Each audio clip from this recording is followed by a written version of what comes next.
Alex Jones is a familiar face here on RT. He hosts his own radio show in Texas and recently made a film called Fall of the Republic, the Presidency of Barack Obama. The film criticizes Obama's administration, and when he went to sell it on Google's shopping site, he was told he couldn't. He joins me now from Austin to talk more about this. Alex, you got a statement from the Google team. Tell us first what this statement said when you tried to put this film online for sale. Well, we have a copy of it up at Infowars.com and PrisonPlanet.com, and I have a copy of it right here in my hand. And it said, "Thank you for your email. Your data feed contains listings for items that don't comply with our program policies. Anti and violence products and associated websites may not promote violence or advocate against a protected group, sex, age, veteran status, sexual orientation, gender identity." And we had all our books and videos listed. None of them are about sex or gender. And then we just submitted Fall of the Republic and Obama Deception, two of my films, and they said those are the offending items. We talked to them for a month before we went public, and they said you cannot have your material with your own shopping cart here. There are some other Google shopping carts where other people are selling it, but they said specifically we can't. Now, even if we were selling something that criticized some, quote, protected group, that should still be free speech. Google wants to dominate the market. This is unfair trade practices. It's discriminatory to us. But it's even worse because there's nothing racial in this film.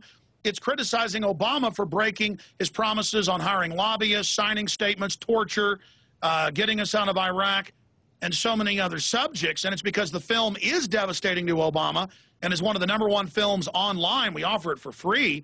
That they're so upset about this. And so we went back and forth for a whole month with them saying, please, don't discriminate against us. And they said no.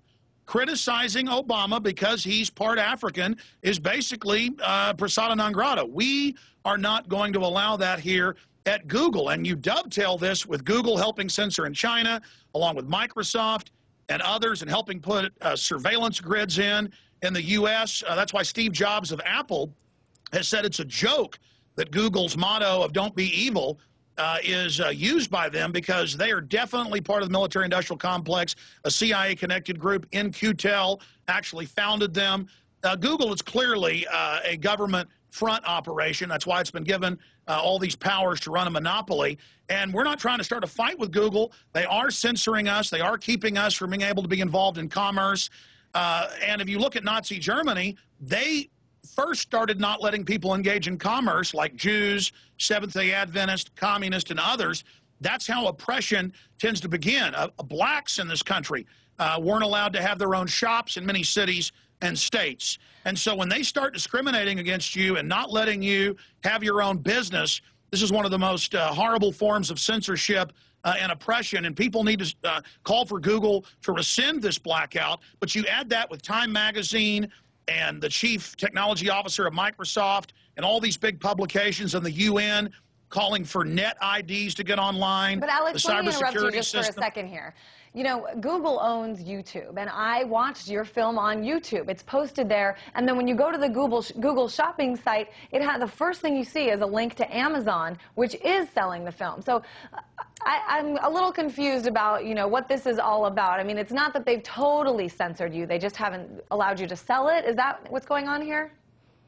Well, I mean, let me respond. We had them shut down our YouTube site, and I had to go to federal court and file against the violations they said. So I've been knocked off YouTube 5 or 6 times that we know of, and I have the letter from them. That's the whole point. The censorship is intensifying. This is the biggest corporation in the world, the most wealthy corporation in the world.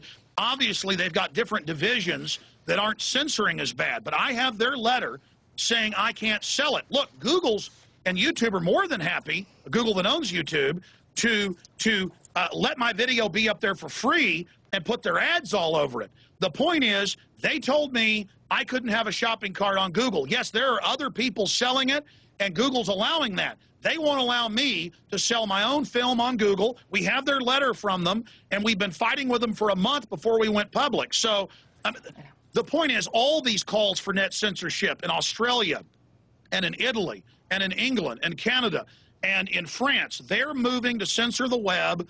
Media and government are openly calling for censoring the web and restricting ideas that they don't like. So it's not just, look, 2 weeks ago I was suddenly knocked off in New Zealand until people raised hell, and then I was back on the ISPs in New Zealand. They are testing, they are probing, they are seeing if they can get away with this. We had a lot of dialogue with Google, and they said, no, you are not allowed to sell these films on here. And we pointed out, we said, you know, white supremacist stuff is being sold by other people. They don't have a problem with that, I guess. And I'm not for them censoring the white supremacist or communist or right-wingers or anybody. We need to have a free, open market of ideas and information. All right, Alex Jones, fighting the fight, as always. Thanks for joining us.